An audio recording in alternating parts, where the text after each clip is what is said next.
রাজধানীর কাকরাইলে diploma engineers ইনস্টিটিউটে চলছে জাতীয় উলামা মাশায়েখ কনভেনশন।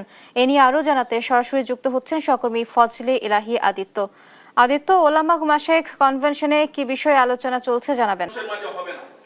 দ্বিতীয় আসেন যে হিজবুত তাওহীদের কথা।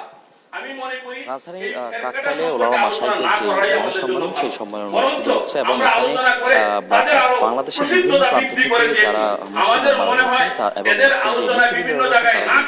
ইতিমধ্যে এই অনুষ্ঠানে কিন্তু ইতিমধ্যে আমরা দেখতে পেয়েছি যে যাদের উপস্থিতি বাড়ছে এবং এখানকার যে প্রধান অতিথি মহানগরী যে এখানকার যে প্রধান অতিথি তিনিও আর অল্প কিছুক্ষণের মধ্যে এখানে এসে উপস্থিত হবেন। তবে এখানকার যে সার্বিক বিষয় সেই বিষয় সম্পর্কে জানতে এখানকার হেফাজতের একজন মুখপাত্র রয়েছেন, তার সাথে আমি যুক্ত হতে চাই। জি, কি বলবেন যে আজকের যে অনুষ্ঠান, সেই অনুষ্ঠান এই মহাসমাবেশ, আপনাদের যে ওলামা মাশায়েখদের যে মহাসমাবেশ, এটার মূল উদ্দেশ্যটা কি? আজকের এই অনুষ্ঠান একটা ব্যাপক এবং দেশের প্রয়োজনে দেশের ওলামা ইকরাম, আমাদের শিশু মুরব্বীরা আজকের এই অনুষ্ঠানটা আয়োজন করেছেন।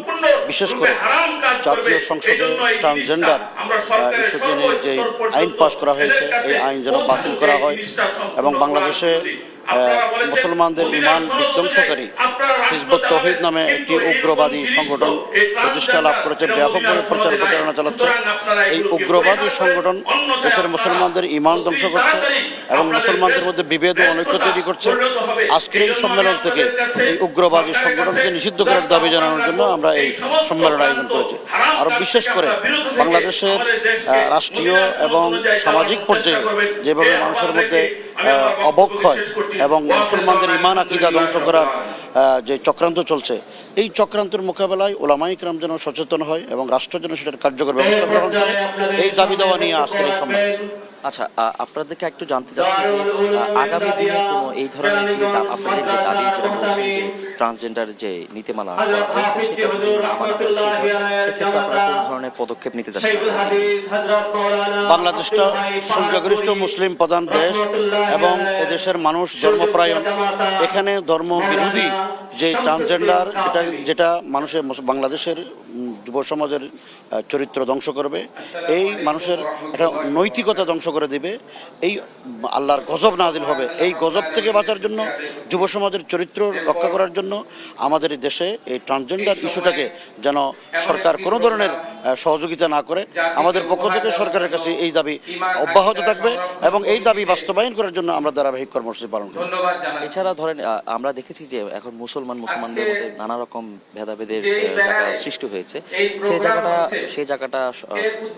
সেই জায়গাগুলো সংরক্ষণ এবং সেই জায়গাগুলোকে আরো বেগবান করার জন্য, অর্থাৎ ইসলাম যে উম্মাহ রয়েছে সেই উম্মার মধ্যে যে একটা পারস্পরিক যে সহানুভূতি এবং পারস্পরিক যে সৌহার্দ্যতা, সেই বিষয়টা নিয়ে আপনারা কি ধরনের কার্যক্রম পরিচালনা করছেন?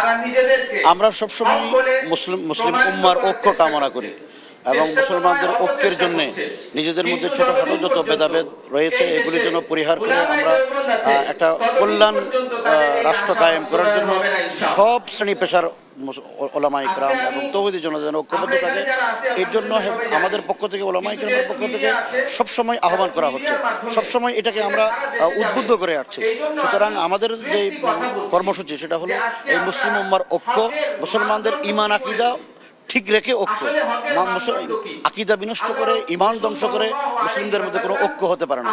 সুতরাং আমাদের প্রধান যে লক্ষ্য সেটা হচ্ছে মুসলমানদের আকীদা যেন দুরস্ত থাকে, ইমান যেন পরিশুদ্ধ থাকে, এরপরে জাতীয় ঐক্য যেন সৃষ্টি হয়।